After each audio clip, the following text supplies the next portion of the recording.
Hi, it's Kare, and I'm here with the 9th podcast on Kare's HeART. And I have been doing a lot of artwork this week. And, last week I showed you my white on white painting of my lion. And I told you I was going to do black on black. I did. I want to show it to you. But, we're almost done with all the basic programs in the Milan Art Institute Mastery Program. And we've done so many different types of things. But I want to show you my black on black because I think it maybe even shows up better on camera than it does in person, because in person it's like not great. But it was an interesting concept because what I did was I used a full palette of colors, but I mixed them in black, where I did the same thing last week with the white on white, but I mixed them in white. And this is a black panther. So, you see him?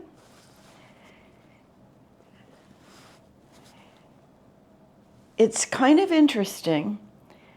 I'm just wondering what he would look like in the dark if you just see his eyes. He's not done. I kind of quit a little bit before I was done. It looks very different than Ellie's did. And she did the Black Panther, but hers, the colors stood out more from the black than mine did. And then the next one that we were to do was, well, the one that she demonstrated was, it's a minimal palette. So you really only use, well, you can use all the colors, but they're supposed to look like one color. And she did one of big red lips and strawberries. And I didn't want a painting of big red lips. So they always give you like 30 different choices. And I picked an angel because that's something that I want to be painting a lot of. And it was a pink angel, and I did it. And I did it on, I did a painting of the mouse on a little wooden panel that was tearing through paper into a batch of cherries and apricots. And I love that one. I think it's one of my best ones. And when I looked at this angel, I didn't want a big one. I wanted a little, so I put it on, I had a couple pieces of this panel board. And so I painted it on that. And this is, I don't know which angel this is, but this is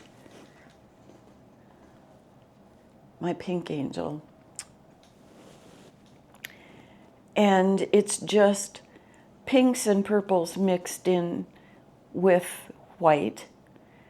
And there's other colors in there. There's blues and yellows and a lot of other colors in there. But that came out kind of good, I thought. And I especially liked his little wing. So anyway, that's my limited palette. And one other thing that I did, pastels, and this is not, it's not really done, and I really don't like it, but it is pastel flowers. And, I've said before, charcoal is not my thing. Well, neither is pastels. But the next thing I'm doing is painting. And,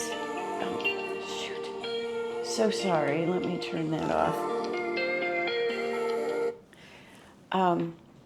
The next thing I'm doing is those same flowers or another bouquet in oils. But then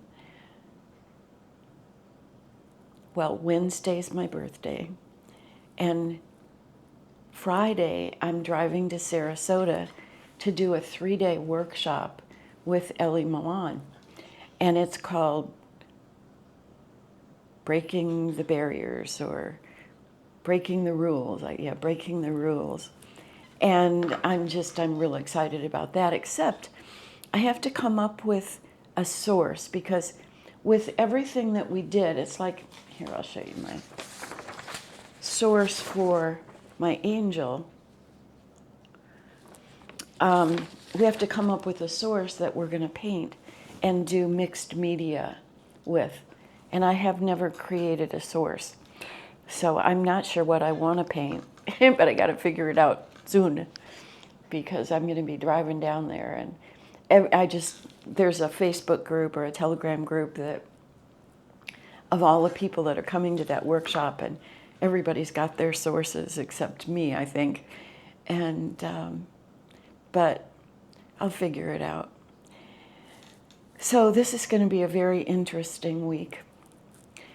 And then we're going into, I've only got a couple more paintings to do before I'm finally done with this first section of the mastery program. And then we go into finding your voice and your style. And I know what I want to do, a lot of what I want to do in that. But I still have to do, we have to do some portraits. And one of them is, who would you be if you were an animal? And I'm not really sure what I want to paint for that, although I would be a dragonfly, but I'm not sure that counts. Of course it does, because we don't get graded on this until we actually do our entire portfolio of 25 paintings. And so I've got a ways to go on that one. Anyway, I wanted to do a mandala reading for you today. And I picked one right before we started this. And it's this one. I want you to be able to see it. And this is called Interdimensional Clearing. And this is a special mandala that contains both the language and organization to aid in opening and clearing the sacred portal between dimensions. And let me read what I channeled for this. Encircled by a powerful blessing to bring in assistance to clear the pathways between dimensions, this sacred seal aligns us to receive crystal clear communication and channeled information. For most of us, this portal has been tightly sealed. Resonating with the frequencies of this sacred geometry can bring in knowledge and understanding that surpasses all our previous levels.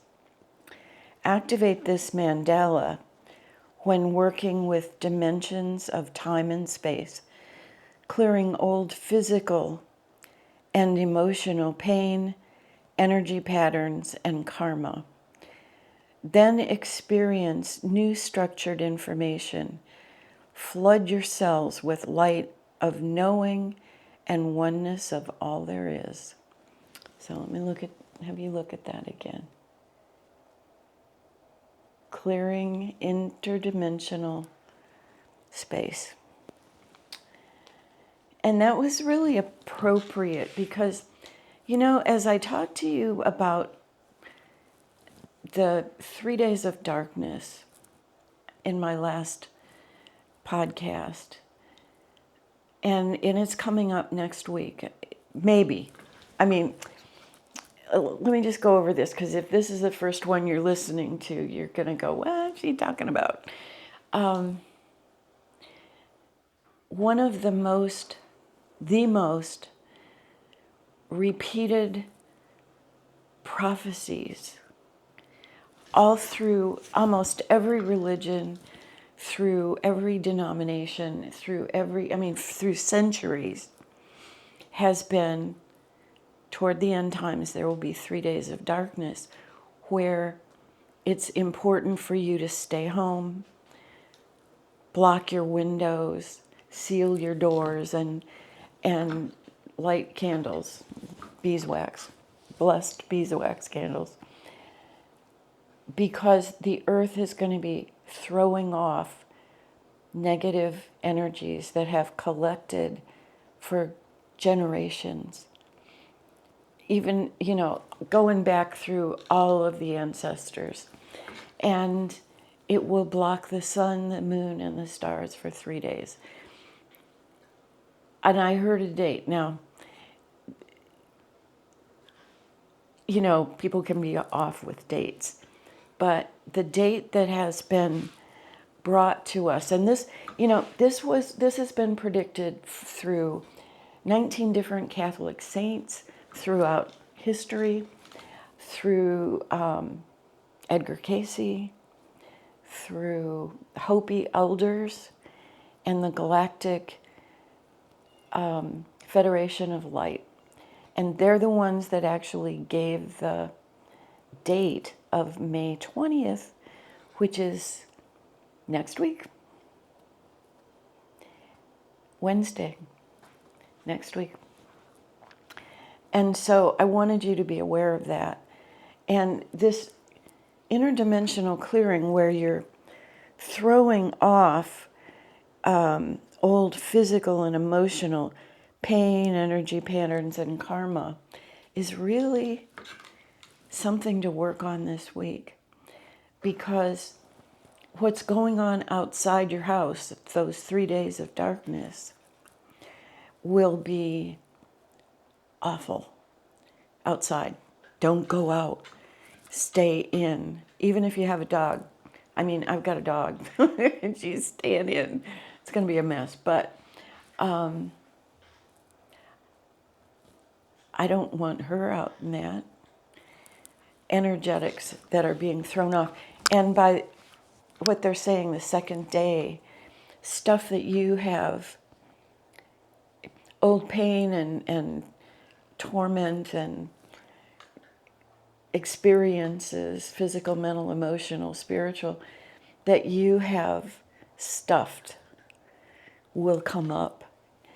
And it's so important to not be afraid.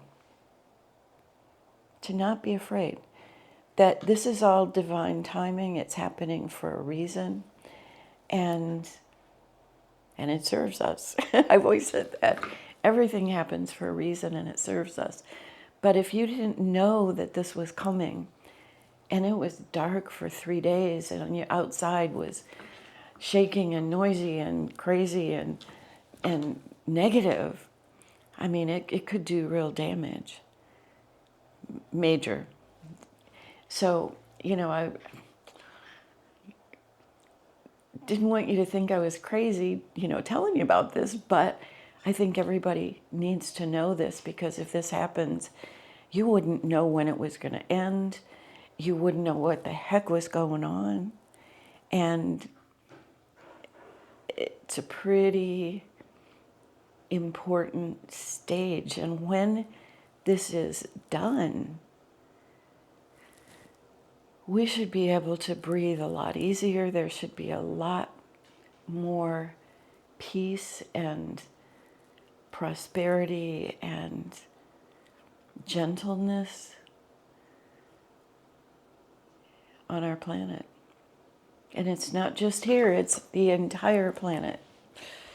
So I'm sort of looking forward to it, not those 3 days, but looking forward to getting through it. And if you release your old hurts and traumas now, it'll be a lot easier to get through it. And if it doesn't happen on Wednesday, the 20th of May, well, just know that of all of the prophesied events, this is the one that has been prophesied more than any of the others. And it's good to know that it's coming at some point. So prepare yourself for it. Put salt on your windows and door sills, and say the names of everyone that you want to be safe, which is everybody.